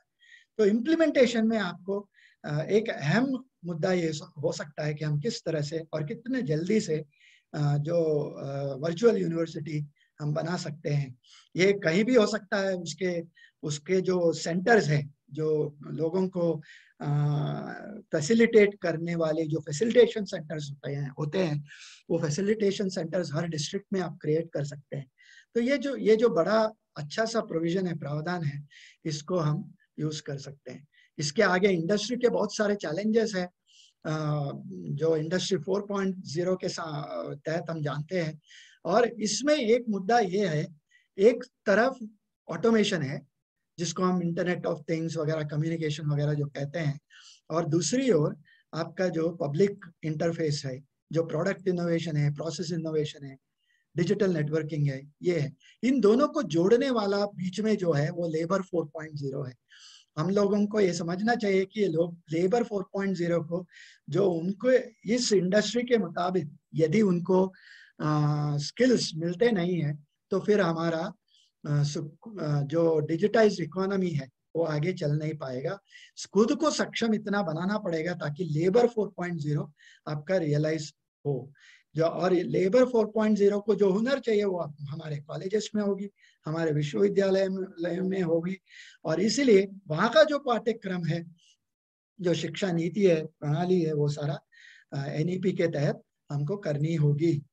अब ये सारा करते समय हम इनके और भी दृष्टि देनी चाहिए। सुविधाओं से जो वंचित है आज, 1.5 साल से हम लोग ऑनलाइन एजुकेशन देख रहे हैं, लेकिन बहुत सारे ऐसे बच्चे हैं जो देहात में रहते हैं, रूरल एरियाज में रहते हैं, जिनके पास स्मार्टफोन नहीं है, पीसी नहीं है, इंटरनेट नहीं है, जो बैंडविड्थ नहीं है, अवेलेबल होती नहीं है। इनके और हमको देखना चाहिए।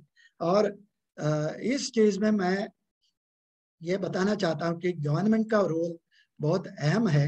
जो BSNL है, NIC है, इनके जो सेवाएं वो उपयोग किया जाना चाहिए। और जो उनके जो नेटवर्क है, इंफ्रास्ट्रक्चर है, उसकी यूज होनी चाहिए। और अवेलेबल डिवाइसेस भी ये जो CSR एक्टिविटीज के जरिए उपलब्ध करा सकते हैं। सैनिटाइज्ड मोबाइल वैन्स बना सकते हैं जिसमें स्मार्ट डिवाइसेस, एक्सेस पॉइंट्स रख सकते हैं और रिमोट लोकेशंस क्रिएट कर सकते हैं। और कनेक्टिविटी जो एक वर्चुअल नेटवर्क है वो उसके जरिए हम कर सकते हैं। और इसके अलावा 2 और चीज है जो गवर्नमेंट कर सकता है। जो बैंडविड्थ को सॉल्व करने वाला प्रॉब्लम जो है, जो ज्यादा से ज्यादा थ्रूपुट चाहिए और मिनिमल इंटरफेरेंस चाहिए, तो आपको channel 1, 6 and 11 of 2.4 gigahertz ISM band use करना चाहिए। ये तो सिर्फ गवर्नमेंट के बिल्कुल दायरे में है, वो कोई प्राइवेट वेंचर कर नहीं सकता है। और हमारे यहाँ पे जो केबल टीवी नेटवर्क है, इनको हम यूज करना चाहिए। दिन में 2 घंटे 3 घंटे हम इनके जरिए जो रिकॉर्डेड सेशंस है उनको हम हमारे बच्चों तक पहुंचा सकते हैं। अब ये जो हमारी एजुकेशन सिस्टम है, इसमें बहुत सारे NEP पे और भी प्रावधान है। हम देखे हैं कि स्टेट यूनिवर्सिटी है, सेंट्रल यूनिवर्सिटी है, प्राइवेट है, गवर्नमेंट है और डीम्ड है, डीम्ड भी है। ऐसे इस तरह का बहुत सारा यूनिवर्सिटीज हमारे पास है और हर यूनिवर्सिटी लगभग वही चीज करता है। इसीलिए हमको ये जो टर्मिनोलॉजी है इसको यूज करके इसको रेशनलाइज करना चाहिए, जो NEP में बात कही गई है। ये अच्छी बात है और जितना जल्दी हो सकता है उसको करना चाहिए। और जो रिसर्च वगैरह होता नहीं है, उस वक्त IPR होता नहीं है, पेटेंट फाइल नहीं होते हैं, कम होते हैं, और पेटेंट ग्रांट तो उससे भी कम होता है। सो ये सारे चीज को ध्यान में रखना चाहिए। और इसके आगे हमारे जो यूनिवर्सिटीज है, विश्वविद्यालय है, उनके अंदर इंडस्ट्रीज को सेटअप करना चाहिए। आप यदि 2 चीज मैं आपको बताना चाहता हूँ। जर्मनी में आपके बेस्ट प्रोडक्ट्स जो है आज मार्केट में आप जो भी खरीदते हैं, उसके जो बेस्ट प्रोडक्ट्स है वो सारे जर्मनी में बनते हैं। ऐसा क्यों है? उनका जो सिस्टम है, उनका जो एजुकेशन सिस्टम है, वो इंडस्ट्री के साथ बहुत अच्छी तरह जुड़ा है। वो क्या करते हैं, हमारे जैसा प्राइवेट एंटरप्राइज कोई कॉलेज सेटअप नहीं करता है। हमारा गवर्नमेंट भी जितना जो सेंट्रल यूनिवर्सिटी है इस तरह का टर्मिनोलॉजी वो यूज करते नहीं है। उनके पास 2 सोसाइटियां हैं, एक फ्रॉनहोफर गिस्सेट सोसाइटी है और दूसरा है मैक्स प्लैंक सोसाइटी। जो मैक्स प्लैंक सोसाइटी है वो इंस्टीट्यूशंस को सेटअप करता है। विश्व में कहीं भी सेटअप करने का उनका एक प्रोविजन है, तो वो जाकर लंदन में भी सेटअप कर सकता है या फिर कहीं भी कर सकता है। और वो बेसिक रिसर्च करता है। मैक्स प्लैंक इंस्टीट्यूट जो है वो बेसिक रिसर्च करता है, और जो आपका जो क्या उसको कहते हैं, जो फ्रॉनहोफर सोसाइटी है वो अप्लाइड रिसर्च के व्यावहारिक शोध जो है उसके ऊपर ध्यान देता है। और मैक्स प्लैंक सोसाइटी का जो बनाया हुआ इंस्टीट्यूट है वो बुनियादी अनुसंधान के ऊपर ध्यान देता है। और इन चीजों को एक इम्प्लीमेंट करते वक्त वो क्या करते हैं कि हर जो इंडस्ट्री है उसका जो रिसर्च अंग है उसको इस यूनिवर्सिटी के कैंपस में वो सेटअप करता है। मतलब उनका यूनिवर्सिटी कैंपस 2000 एकड़ 1500 एकड़ रहता है, और उसमें सेंट्रली यूनिवर्सिटी होता है जो मैक्स प्लैंक सोसाइटी बनाता है या फ्रॉनहोफर सोसाइटी बनाता है, और उसके सारे घेरा हुआ रहता है जो इंडस्ट्री के रिसर्च सेंटर्स है। और वो सोसाइटी में जाकर रिक्वायरमेंट्स एनालिसिस करते हैं, किस तरह का प्रोडक्ट्स चाहिए इसके शोध करते हैं, और यूनिवर्सिटी में आकर वो प्रोडक्ट्स को वो बनाते हैं और प्रोटोटाइप वगैरह उनके जो रिसर्च सेंटर्स है वो सारे बनाते हैं। तो इसमें उनका नए नए प्रोडक्ट्स जो है वो बनता है। हमारे देश में आप जानते हैं कि कोई भी प्रोडक्ट बनता नहीं है। और फ्यूचर में यूनिवर्सिटीज को अपना रोल बदलना चाहिए, जो बिजनेस मॉडल है वो उसको बदलना चाहिए भविष्य काल में। और यूनिवर्सिटीज को शायद बिजनेस हाउसेस के तरह से फंक्शन करना चाहिए, कोऑपरेटिव स्ट्रक्चर्स बनाना चाहिए, एग्जामिनेशन हाउसेस अपना जो तरीका है उसको बदलना चाहिए। फिक्स्ड डिग्री प्रोग्राम शायद नहीं होंगे, लोग बीएससी के लिए एनरोल हो गया है, बीए के लिए एनरोल। पर्सनलाइज लर्निंग जो एनईपी कहता है उसको ध्यान देते हुए नए नए डिग्री आ सकते हैं, नए डिप्लोमा आ सकते हैं। और जो पर्सनलाइज्ड लर्निंग है, जो बच्चा जो पढ़ना चाहता है उसको पढ़ने देने का जो प्रावधान है वो हो सकता है। सो इन सारे चीजों को कार्यान्वय करने के लिए आपको यूनिवर्सिटी का परिभाषा बदलना पड़ेगा। तो ये सारा चीज एनईपी में दर्शाया गया है। और शायद अगला 5 साल में बहुत अच्छे चेंजेस भी होंगे जो हम लोग समझना चाहिए। यूनिवर्सिटी स्मार्ट बन जाएंगे, जो उनका जो सारा जो एक्टिविटीज है वो सारा ऑटोमेट हो जाए। आज भी आप कई यूनिवर्सिटीज ऐसे हैं जो चैटबॉट यूज करते हैं और स्टूडेंट्स को कोई सारा यूनिवर्सिटी का जो नक्शा नहीं बताता है, यूनिवर्सिटीज में डिपार्टमेंट्स के लिए वो चैटबॉट यूज करता है और वो अपना खुद पता लगाता है कि क्या करना चाहिए क्या नहीं करना चाहिए। और टेक्नोलॉजीज तो बहुत सारे हैं इसमें, और इसीलिए मैंने कहा कि डिजिटल इंफ्रास्ट्रक्चर की ओर ध्यान देना चाहिए। आर्टिफिशियल इंटेलिजेंस एनेबल्ड यूनिवर्सिटीज बनेंगी। हर एक्टिविटी यूनिवर्सिटी में आर्टिफिशियल इंटेलिजेंस के जरिए ही होगा फ्यूचर में, भविष्य काल में। और इसीलिए हमारे यूनिवर्सिटीज जो है, एनईपी तो एक जरिया है, एनईपी कहता है ये सब आप करिए, लेकिन आने वाले दिनों में यदि आप ये सारा चीज नहीं करते हैं तो आप पीछे रह जाएंगे। अब पॉलिसी है, नीति है, अवसर है, ये सारे चीज हम देखे हैं, तो इनको हम तेजी से एक्सेप्ट करना चाहिए। और यूनिवर्सिटीज का गठबंधन होनी चाहिए, यूनिवर्सिटीज कोलैबोरेट होनी चाहिए।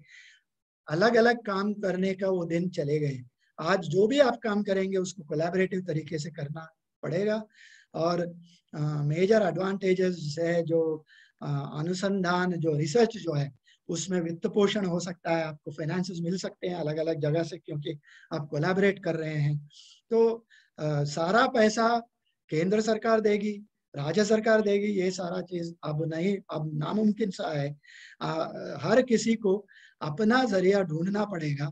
एक पॉलिसी अपना एक फ्रेमवर्क दिया है, उस फ्रेमवर्क के अंदर आपको ये सारा चीज ढूंढनी पड़ेगी।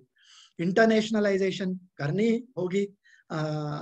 अंतरराष्ट्रीयकरण जो है, जो टीचर्स बाहर के कॉलेजेस से, बाहर के यूनिवर्सिटीज से, मान लीजिए यूएस से, यूके से हमारे यूनिवर्सिटीज में, हमारे इंस्टीट्यूशंस में आना चाहिए।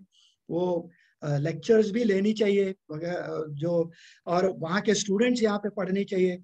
उस तरह का सक्षम हमारे इंस्टीट्यूशंस को हम बनाने चाहिए जहाँ पे एक यूएस का बच्चा भी हमारे इंस्टीट्यूशन में आके पढ़ना चाहेगा। तो कोई भी जो बदलाव है ये परमानेंट नहीं है, स्थायी नहीं है। हमको ये जानना जरूरी है कि ये तदपि गमिष्यति, ये भी चला जाएगा।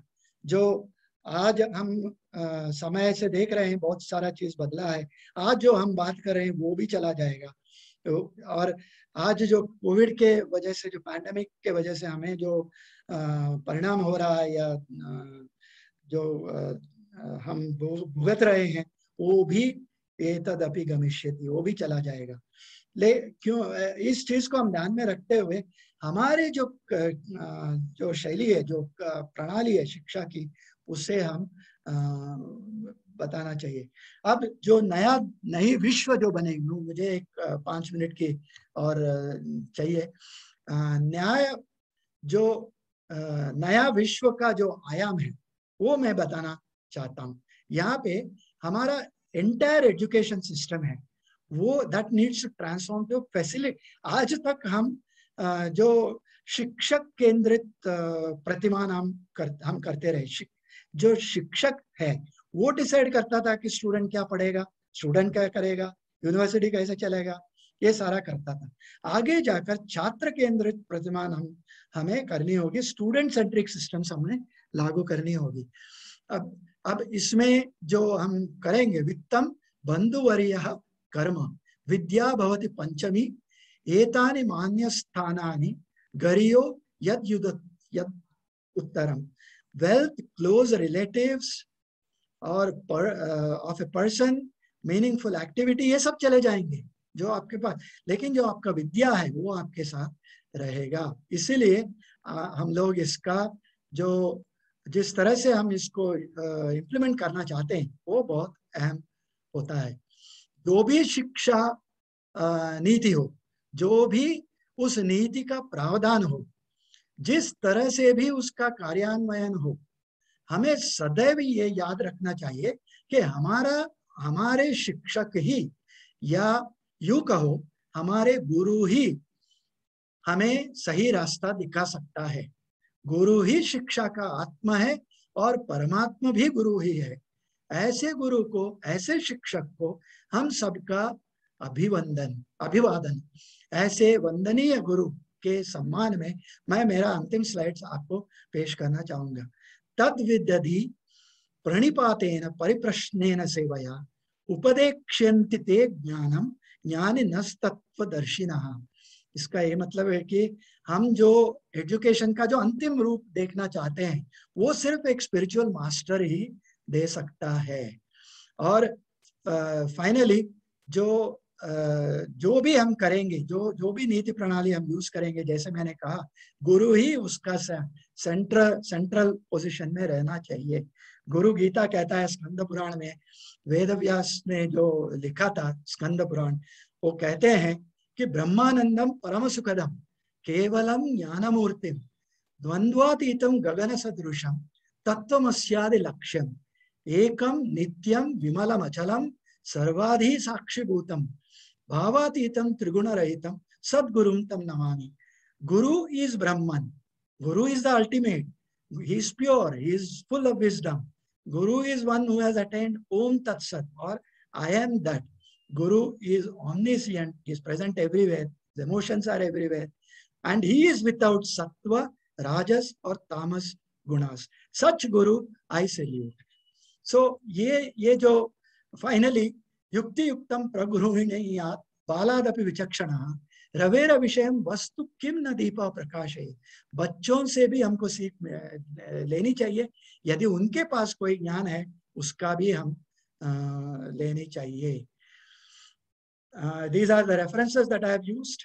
अगर कोई इसके बारे में जानकारी चाहते हैं तो ये सारा रेफरेंसेस है मेरे, और ये मैं you can reach me on these, I am there on social media. और इसके अलावा धन्यवाद, मैं आप सभी को मेरा प्रणाम। आपने हमें ये अपॉर्चुनिटी दी है कि आपसे मैं बात करूं, इसके लिए धन्यवाद। Thank you. बहुत बहुत साधुवाद, धन्यवाद और आपका अभिनंदन डॉक्टर एस.एस. पंथा सर जी। आपकी जानकारी के लिए दोस्तों और भाइयों बहनों बता दूं कि डॉक्टर एस.एस. मंथा जी का अपना खुद का यूट्यूब चैनल है, जहां पर जो थोड़ी बहुत जानकारी आ रही उससे कहीं गुना ज्यादा जानकारी आप उनके चैनल पर जाकर एजुकेशन के बारे में भी और डिफरेंट सब्जेक्ट, आर्टिफिशियल इंटेलिजेंस और अलग अलग पर भी ले सकते हैं। प्लस आपने अपना कॉन्टेक्ट, ये जो पीपीटी है ये भी आप इनके यूट्यूब चैनल पर देख पाएंगे। आज का ये सेशन अनडाउटेडली 1 घंटे के सेशन में 450 पेज की जो हमारी नीति है भारत सरकार की एजुकेशन पॉलिसी को, उसको इतने कम शब्दों में और अच्छे ढंग से समझाने के लिए और कुछ बेटर सोर्स नहीं हो सकता था। भारत विकास परिषद ने एक छोटा सा प्रयास किया है और आप लोग सब आए, बहुत सारे इसमें देख रहा हूँ मैं, एमिनेंट फैकल्टीज भी हैं, कुछ गुरु हैं, प्रिंसिपल्स है, एकेडमिक्स, बहुत सारे एजुकेशन फील्ड से काफी लोग हैं, भारत विकास परिषद के तो हैं। दोस्तों आप हमारे भारत विकास परिषद की वेबसाइट है www.bvpindia.com पर अपना फीडबैक भी दे सकते हैं। आपकी इच्छाएं अगर और ऐसे सेशन रखने की हो तो आप हमें दे सकते हैं। भारत विकास परिषद जो एक बहुत बड़ा काम वैल्यू एजुकेशन का करता है, वो संस्कार हमारा एक सूत्र है, उसके माध्यम से करता है। संस्कार के माध्यम से हम sense of patriotism, national unity, integrity और कल्मिनेटिंग स्वस्थ समर्थ संस्कारित भारत के निर्माण में भारत विकास परिषद संलग्न है। इस नई पॉलिसी में एक सवाल जो मेरा डॉक्टर मंथा साहब से होगा, और आप ऑडियंस को भी हम 2-3-4 सवाल के लिए आमंत्रण देंगे समय की मर्यादा को देखते हुए। पहला सवाल जो मुझे आ रहा है, ये जो सेंस ऑफ पैट्रियोटिज्म और नेशनल यूनिटी और इंटीग्रिटी या नैतिक शिक्षा या मॉरल ओरिएंटेशन, इसकी एजुकेशन तो दे देंगे, लेकिन इसको प्रैक्टिस में कैसे लाएंगे? अलग अलग यूनिवर्सिटी और स्कूल जब तक ये प्रैक्टिस में नहीं आएगी, देश के प्रति हमारी देश प्रेम, देशभक्ति सेक्रीफाइस नहीं होगा, तब तक हम कैसे एक भारत श्रेष्ठ भारत बन सकते हैं? डॉक्टर एस एस मंथा सर, आप बताएंगे हमें, और 2-3 सवाल आप और भी करेंगे, आप रेडी रहें इसके लिए। हाँ जी, जो ये जो राष्ट्र के प्रति प्रेम या अच्छे भावना, ये सारे चीज मोरल और एथिकल वैल्यू से जुड़ा हुआ है। और ये मेरे ख्याल से हमारे बिल्कुल पाठशालाओं में शुरू होनी चाहिए, हमारे स्कूल्स में उसका जो इम्प्लीमेंटेशन होनी चाहिए। और मेरे ख्याल से एक सेशन शायद आधा घंटे का, 1 घंटे का, एक एवरी वीक, अगर ये यदि इम्प्लीमेंट किया जाता है हर स्कूल में, चाहे वो पब्लिक हो प्राइवेट हो, तो इस तरह का वैल्यूज हम उनको दे सकते हैं। उस एज में वो हो सकता है। और घर का जो माहौल है, पेरेंट्स है, जो फैमिली है, ब्रदर्स है, सिस्टर्स है, उनके जरिए जो उनको वैल्यूज मिलता है, इसके ऊपर निर्भर होता है। और जो जो बाहर उनका जो फ्रेंड्स है, फ्रेंड सर्कल है, उनसे उनको ये मिलता है। अब सारे चीज तो सिखाया नहीं जा सकता है। मेरे ख्याल से बहुत सारा चीज फैमिली में अपने रहन सहन, जो ढंग है, जो घर में व्यवस्था है, उनसे उनको सीख मिलती है। लेकिन मेरे ख्याल से हर स्कूल में यदि एवरी वीक 1 घंटे का यदि इन चीजों को पढ़ाया जा सकता है तो वो अच्छी बात है। भारत विकास परिषद इसमें बहुत बड़ा कंट्रीब्यूशन ऑलरेडी दे रहा है, ये जानकारी मैं सिर्फ देना चाह रहा हूँ। हमारा एक प्रकल्प है राष्ट्रीय समूह गान प्रतियोगिता, जो सेंस ऑफ पैट्रियोटिज्म और नेशनल यूनिटी के बहुत सारे गीतों का संकलन है हिंदी और संस्कृत में। और ये 1967 से हमारी संस्था करती भी आ रही है, विभिन्न स्कूलों के माध्यम से, बच्चों के पार्टिसिपेशन से। हजारों स्कूल्स और लाखों बच्चे हर साल इसमें पार्टिसिपेट करते हैं। दूसरा हमारा प्रकल्प है भारत को जानो। भारत को जब तक आप जानेंगे नहीं, तब तक आप उसकी इज्जत कैसे करेंगे, आप उसके बारे में गर्व से कैसे बोलेंगे, भाई बहनों। और तीसरा प्रकल्प है हमारा गुरु वंदन छात्र अभिनंदन, जो शिक्षा देता है कि गुरु कौन होते हैं, माता पिता गुरु, कैसे हमें इस प्रोजेक्ट को करना, कैसे हमें ये भावना संस्कार की घर परिवार में लानी चाहिए। और एक चौथा एक और जो अभी चालू किया है मुंबई प्रांत ने, घर एक मंदिर के संस्थापक श्री भीमसेन जी गोयल द्वारा ये प्रोजेक्ट किया गया है चालू। आप सब लोग हमसे जुड़ सकते हैं और इन सब प्रोजेक्ट्स के साथ जो मैंने बताया, आप हमारी वेबसाइट पर जरूर जुड़े www.bvpindia.com और अपना फीडबैक दें। आपका सबका हमारा इस प्रयोग में, इस आजादी के अमृत महोत्सव में आप सबका कंट्रीब्यूशन, आप सबकी आपकी मोटिवेशन के लिए हम आपको आमंत्रण देते हैं। आप भारत विकास परिषद में तन से मन से जुड़ सकते हैं, ज्ञान से जुड़ सकते हैं। किसी भी तरह से जुड़ने के लिए आप हमसे कांटेक्ट करें। भाइयों बहनों, एक और कुछ अनाउंसमेंट है। अभी तक हम तीसरा हमारा ये एपिसोड था आजादी के अमृत महोत्सव का। हम फेसबुक पे और अलग सोशल मीडिया पे अपने आप को नॉलेज स्प्रेड कर रहे हैं, ज्यादा से ज्यादा लोग इसमें आए। कल हमारा एक और सेशन है भारतीय नृत्य कला दर्शन, भारतीय नृत्य कला दर्शन का आपको ये लाइव सेशन यूट्यूब पर टेलीकास्ट किया जाएगा 6:30 से 7:30 के बीच में। ये सिर्फ भारत विकास महाराष्ट्र मुंबई प्रांत करने जा रहा है आज। सर यस, अभी सर आप में से कोई अच्छा सवाल जो करना हाँ सर, मैं कमांडर डॉक्टर भास्कर भंडारकर बोल रहा हूँ मुंबई से। सर मुझे कुछ मंता सर को पूछना है। और आपने जो भारत विकास परिषद के बारे में जो कहा, आपका कार्य बहुत ही अच्छा है। मैं विशाखापट्टनम में इससे जुड़ा हुआ था, मैं जानता हूँ। मंता सर ने आज जो प्रेजेंटेशन दिया, मंता सर तो जाने माने बहुत ही विचारवंत है। हाँ, और उनको सुनना ऑलवेज प्लेजर होता है। और आज भी उन्होंने बहुत ही सही तरीके से सिंपल भाषा में अपनी बात समझाई है। मुझे एक सवाल मेरे में, मंता सर का जो फर्स्ट पार्ट था वो था सॉफ्टवेयर पार्ट जो आत्मा है, और बाद में दूसरा जो पार्ट था वो हार्डवेयर जिसमें उन्होंने इम्प्लीमेंटेशन और दूसरी चीज की बात की है। इसमें आत्मा में उन्होंने बोला आनो भरदा तर्तव्यंतु विश्वंता जो ऋग्वेद में है। उन्होंने परा अपरा पंचमहाभूत और मन बुद्धि और अहंकार बोले, तो ये बहुत ही अच्छी बात है। और जब हम हार्डवेयर में आते हैं तो उन्होंने बात की वर्चुअल यूनिवर्सिटी, वर्चुअल क्लासरूम। उन्होंने टॉफेल जी की, एलन टॉफेल जी की बात की कि कल कैसा होना चाहिए। मुझे क्या लगता है, इस रैट रेस में जो कस्टमर को कैसा लूटा जाए और मेरा प्रोडक्ट कैसा मैं जल्दी बेचूं और मैं कैसा मुनाफा कमाऊं, उसमें हमारा जो सोसाइटी का जो मानवता है, इसकी जो आत्मा है, उसको हम कहीं ना कहीं पीछे छोड़ते जा रहे हैं। और उन्होंने सर ने बोला कि ट्रस्ट होना चाहिए ऑटोनॉमस कॉलेजेस में, बहुत ही सही है। लेकिन ग्राउंड हकीकत क्या है? भारत विकास परिषद के महोदय में उनका नाम नहीं ले पाया मैं, उन्होंने बताया है कि राष्ट्रगान, सर आज स्थिति है 70% स्कूल के बच्चों को राष्ट्रगान नहीं आता। मैं ये दावे के साथ बोल रहा हूं। मैं जब एग्जाम लेने जाता था, मैंने बोला भाई आपको एबीसीडी बाद में बताना, पहले आप जिस देश में रहते हो उसका राज्य। तो मेरी मंता सर को ये प्रार्थना है कि ये जो मिसमैच है कि जो हमारा आत्मा है और जो हमारा हार्डवेयर है जिसको हम चलाने जा रहे हैं, इसमें जो मिसमैच है वो न्यू एजुकेशन पॉलिसी कैसा एड्रेस करती है।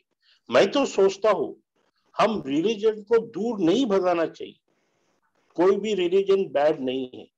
जो रिलीजन के नाम पे जो धंधा हो रहा है दुनिया में, वो गलत है। तो मेरी मंता सर जी से ये प्रार्थना है कि ये जो मिसमैच है जो हमने इसको हम कैसा एनईपी में देखते हैं, आपके मंता सर। भास्कर जी, मैं आपसे बिल्कुल सहमत हूँ। क्या है कि मैंने शुरुआत में कहा कि पराविद्या और अपराविद्या दोनों ही होनी चाहिए। और जहाँ के आप आज जो यूनिवर्सिटीज में हम लोग जो पढ़ते हैं वो सारा जो प्रैक्टिकल एक तौर पे उसको देखना चाहिए, जो प्रैक्टिकल स्किल्स चाहिए उसके बारे में होता है। लेकिन जो वैल्यूज है, जो मोरल्स है, एथिक्स है, ये सारा चीज भी होनी चाहिए। और जो कनेक्ट है, जो आप जो कह रहे हैं, जो लोग अलग सा होते जा रहे हैं, उसको जोड़ने वाली बात है वो स्पिरिचुअलिज्म है। वो उसको यदि किसी न किसी तरह से हम अगर हमारी शिक्षा प्रणाली के साथ जोड़ सकते हैं तो शायद आप जो कह रहे हैं वो हम देख सकते हैं। डॉक्टर मंथा साहब, मैं एक जानकारी और देना चाहूंगा सवाल के लिए। आजादी का अमृत महोत्सव की आप जो लिंक है भारत सरकार की, उस पर जरूर जाएं।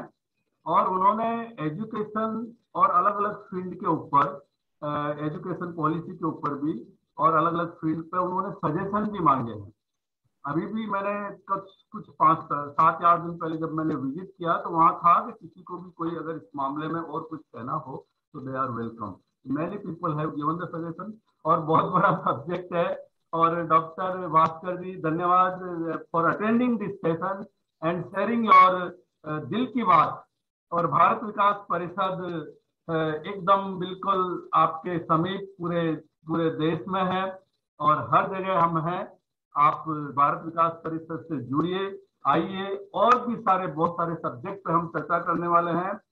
75 समय की मर्यादा को ध्यान में रखते हुए कुछ अनाउंसमेंट जैसे मैंने किए। कल शाम को 6:30 बजे भारतीय नृत्य कला पर, कला दर्शन के ऊपर एक इंटरनेशनल डांस एकेडमी जो मुंबई बेस्ड है और वो अपनी परफॉर्मेंस भी देंगे और उनके गुरु से कन्वर्सेशन भी होगा। तो आप ऐसे ही हमारे प्रोग्राम में बने रहें, आप देखते रहें, मतलब समझते रहें हमारे प्रोग्राम को फेसबुक पे और सोशल मीडिया पे। और कुछ नहीं तो www.bvpindia.com पर अपना फीडबैक दें, हम लगातार अपडेटेड रहेंगे वहां पे। भाइयों बहनों, काफी देर से मैं आपके सामने बोल रहा हूँ, आप मुझे भी पहचाने हैं। मैं भी हूँ विकास मित्र CA राम लक्ष्मण नौलखा फ्रॉम मुंबई और मैं भारत विकास परिषद महाराष्ट्र मुंबई प्रांत का वैदिक मीरा रोड का सदस्य हूँ।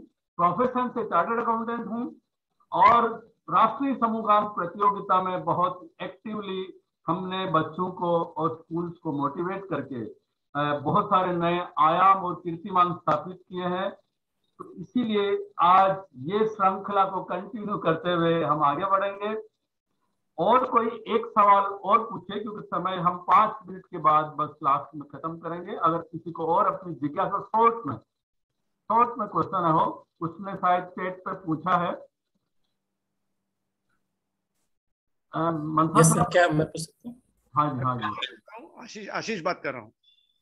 हाँ जी, यस बोलिए सर। मंथा सर, ये जो education actually it is a state subject और policy is a national education policy, so how that synchronization will take place? Can you throw some light on it? So basically education comes in concurrent list, so some of the policies will obviously come from the central government, and that is Ministry of Education, और जो implementation है वो सारा चीज state का दायरे में आता है। अब जो पॉलिसीज में जो डिटेलिंग होता है, अब जो 450 पेज जो नीति है, जो नेशनल एजुकेशन पॉलिसी है, उसमें बहुत सारे डायरेक्शंस है। There are several things that are mentioned in order to make them happen, we will have to create specific regulations, specific policies on different aspects of that policy. तो वो करते समय जो detailing होगा, only that detailing will help the state governments to follow a standard pattern and implementation. लेकिन थोड़ा education ऐसा चीज है जो कंपार्टमेंटलाइज नहीं करना चाहिए, रिजिड नहीं करना चाहिए, उसको फ्रीली एक्सपैंड होने देना चाहिए। इसका मतलब है कि रेगुलेशंस भी इतना भी रेस्ट्रिक्टिव होनी नहीं चाहिए ताकि वो इम्प्लीमेंटेशन को ही अफेक्ट करे। तो मेरे ख्याल से जो डिटेलिंग होगा हर एक पहलू का, जो पॉलिसी का, नेशनल एजुकेशन पॉलिसी का हर एक पहलू का जो डिटेलिंग होगा, उस डिटेलिंग पे निर्भर रहेगा कि स्टेट्स किस तरह से उसको इम्प्लीमेंट करेगा। Okay sir, thank you sir. हाँ, स्टेट्स के साथ मैं एक और जोड़ना चाहूंगा बात। हम सब भारतीयों का, हम सब एनजीओज का, हम सब सिटीजन्स का भी कर्तव्य है कि हम सरकार की पॉलिसीज को इम्प्लीमेंट करने के लिए अवेयरनेस के अलग अलग हम प्रोग्राम आयोजन करें। डॉक्टर मंथा साहब कभी भी कैसे भी अपनी अवेलेबिलिटी में रहते हैं, ऐसे ही एमिनेंट फैकल्टीज के द्वारा हम इन प्रोग्रामों की अवेयरनेस लाएं, और अवेयरनेस लाएंगे तो ओपिनियन बनेगी, जानकारी बनेगी और इम्प्लीमेंट करने का काम बहुत सरल हो जाएगा। तो भाई और बहनों, फिर से एक बार भारत विकास परिषद स्वागत करता है आप सबका, अभिनंदन करता है आप सबका, धन्यवाद देता है आप सबका। हमारे विकास रत्न इस प्रोग्राम में शामिल हुए हैं उन सबका, हमारे रीजन, हमारे नेशनल और प्रांतीय पदाधिकारियों का और आप सब एमिनेंट फैकल्टीज का बहुत बहुत अभिनंदन, स्वागत और धन्यवाद। समय की सीमा को ध्यान में रखते हुए लास्ट एक quote doctor APJ Abdul Kalam ji द्वारा, education is the most powerful weapon which you can use to change the world. लेकिन एजुकेशन लेनी कैसे है, लेना बहुत जरूरी, ये हमें देखना है और ये हम सबको देखना है। तो चलते हैं आज की समापन की ओर से। अगर मैं परमिशन चाहूंगा हमारे पेट्रोन सर, हमारे प्रांतीय पदाधिकारी से, anything else to say, then we will go for the राष्ट्रगान। अदरवाइज डॉक्टर मंथा साहब, shall we go close the session? आइए, हाँ आइए।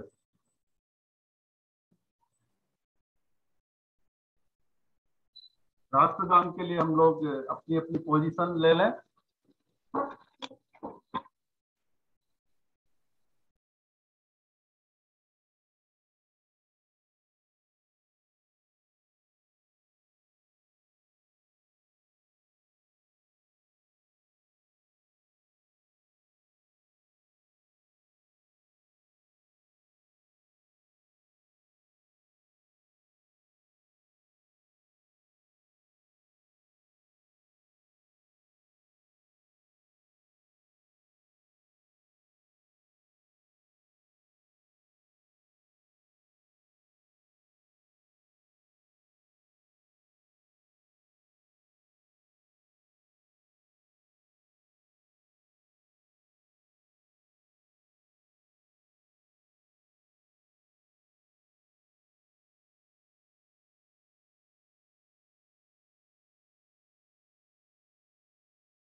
की जय, वंदे मातरम, वंदे मातरम। धन्यवाद।